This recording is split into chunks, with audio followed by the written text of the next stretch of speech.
Okay, all right, this is Jeff, Carroll Sci-fi Express Lane, about to express myself. I've been talking about a couple of things on social media and trying to get all this stuff cleared out.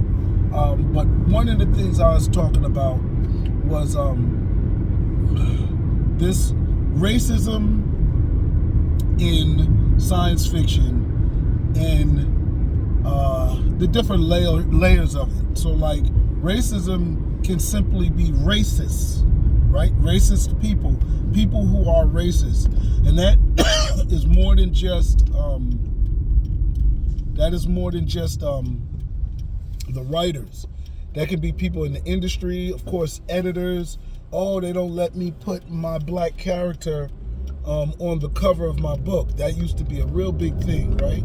You know, and that's racist people in science fiction. But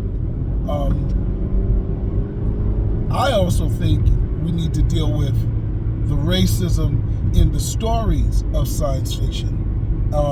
And like I said, I'm very clear on how I understand racism.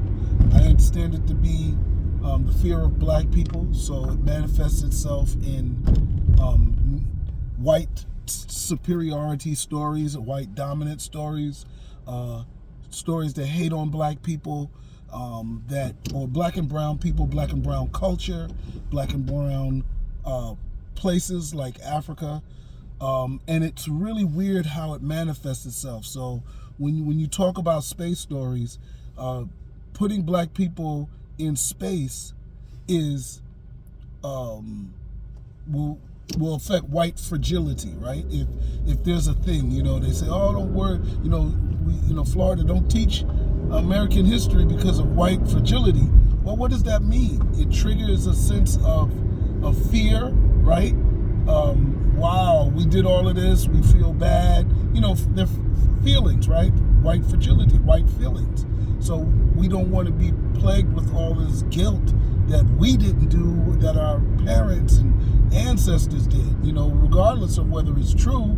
We don't want to hear about it, you know. And then so when the white fragility manifests itself through science fiction and racism, yeah, I don't want to feel like I'm any more minority in space than I am here on Earth. And matter of fact, I don't even want to feel like a minority in space. I'd rather be the majority in space. So let's deal with it. I mean, because white people are 10% of the Earth's population, right? Brown and black people, people with skin pigment, make up 90% of the Earth's population. So when you see Star Wars and Star Trek and the default is a white person, that is not that's not referenced in Earth, right? So Earth is a different makeup than that. That's why some people like The Expanse, but even The Expanse, the councils and things, they have a heavy dominance, right? So that can be perceived as racism or a reaction to the fear of black people. Another one is, like post-apocalypse. So I really wanted to make this blog to talk about two of my favorite stories. DMZ is a new favorite, so I'm just gonna put that down. I like it. I've been liking the universe as a comic book, and now as a television show, I like it even more. The television show took liberties and did almost like a backstory prequel to what was told in the comic books. DMZ is a demilitarized zone when there's a second civil war in the United States and New York City becomes neutral territory and nobody can bring the military there, although it's very active. And I think it was inspired by, the conception of it was inspired by the Gaza Strip, which is a very active, well-known demilitarized zone. There's been demilitarized zones, I think, in Cuba and probably some other places, even in the United States, right? Nothing on the level of DMZ, though, and nothing on the level of the Gaza Strip. Those are two countries. Anything happening in the United States, it was just like, all right, back the police off. Let's give it a break for a little bit. So nothing on that level. Anyway, it's also post-apocalyptic, and post-apocalypse is a subgenre of science fiction. And what I like about DMZ is that different from the comic book, it features a Latina, and like the comic book, the main protagonist is a Latino male, and Latinos dominate the story. There's black people in it, don't get me wrong, so it's very black and brown, and there's white people in it as well. They got another base of power, but the story is about Rosario Dawson's character going into the DMZ to find her son. And it's very interesting, it's cool, and unlike other stories, the Latino element is portrayed rather decently. Sure, they're gang lords, and they got to kill people to maintain power, but they're not like ratchet. It's not like the 70s Latino culture that was very hood. This one is like damn near, it felt like a telenovela. The drama between Rosario Dawson and her baby daddy and his girlfriend and the son. It felt authentic. I don't know how to say it. I was like, give you an example. I felt like I could smell the plantains. I think the music helped with it. It's hip hop, but if you know Latinos in New York, they listen to hip hop, and I'm pretty sure I'm going to hear some freestyle music. I don't think that's out of line. I think that would be really appropriate.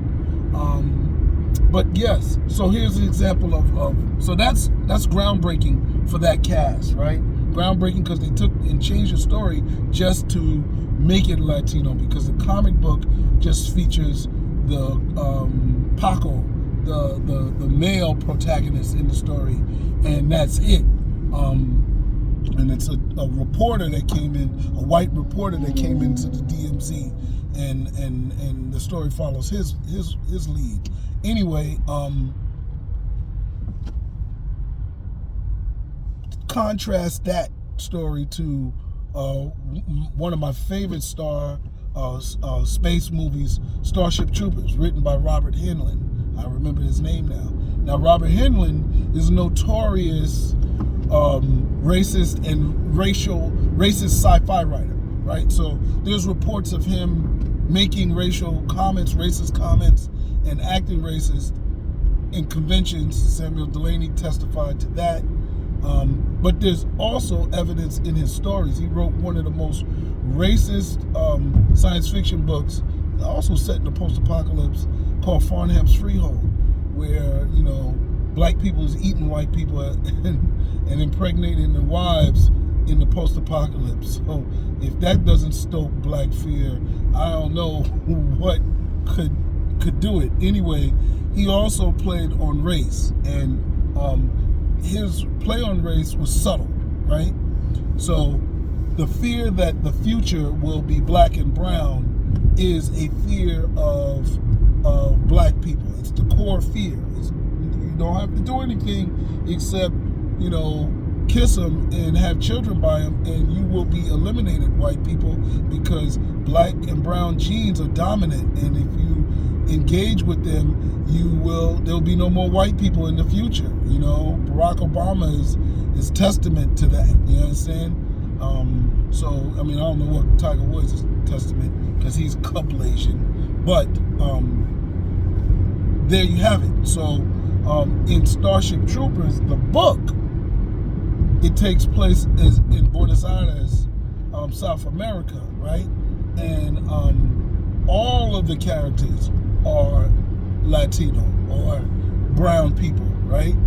They're not white, and you got Rico, you got all of their names are Spanish names, because in the book, Robert Heinlein was clear. He wanted to portray this as a brown future, to kind of throw another element in there for his story. Maybe he didn't believe the story was so spectacular. He wanted to add that element to it, but it's like a sneak attack on racism. So when they did the movie, they cleaned it up and they hired white actors to play what Henlon had put as a brown future, you know. And I live down here in Miami, and you know, I've had comic book people tell me, you know, why do I draw black people, or why do we feel that there's some separation? Why do we feel that there's racism? And you know, they sell their books no problem. You know, I think the Trump years kind of gave them a wake-up call. But you know, oh, you know, we don't have this problem. Yeah, right. Give me a Latino in space movie. Have we seen that yet? If they don't have a problem with you, have we seen? You know, I asked my friend. I love J-Lo. She's an amazing box office actress. But has she been in some space stories? You know what I'm saying? I mean, Rosario Dawson is playing Ahsoka Tano, but Ahsoka's not human. So at the end of the day, yeah, Zoe is in Avatar, but she ain't playing a Dominican. So at the end of the day, where's the Latinos in space? You know, on the Hollywood screen. You know, and now we got the small screen. So like, I love Ava DuVernay, but yo, Latinos represent. You know, we got Ava, you know, black director, giving y'all some, you know, science fiction in the Heights. You know what I'm saying? Sure, we love In the Heights, but now she done put it in the post-apocalypse and said that Latinos is going to survive whatever natural disaster or catastrophe that faces us. So she'll give them hope. But you know, we need to see some Latinos in space. You know, we got one Italian Jewish girl in Aliens who's supposed to be getting her series now. You know the one that said, "Run!" You know, in Aliens, the tough chick. I don't even think she's Latina, so I think she's Italian. But I think she played a Latina in the movie. Anyway, we need to have that. Not to hate on other forms of diversity, but yeah, why not? I mean, you don't have to have an all Latino space story, but why not? You know, that's why I say I like DMZ, and I love the future. I would have liked Starship Troopers had it been cast the way Henlon portrayed it. I'm not worried about white fragility, you know what I'm saying, or racism, or the fear of black people. You know, part of that fear of black people is unknown and ignorant. So now that we have black writers, you don't have to fear the black pen, right? You don't have to fear the black pen, because you will survive the black pen. The black pen is not as notorious as the white pen.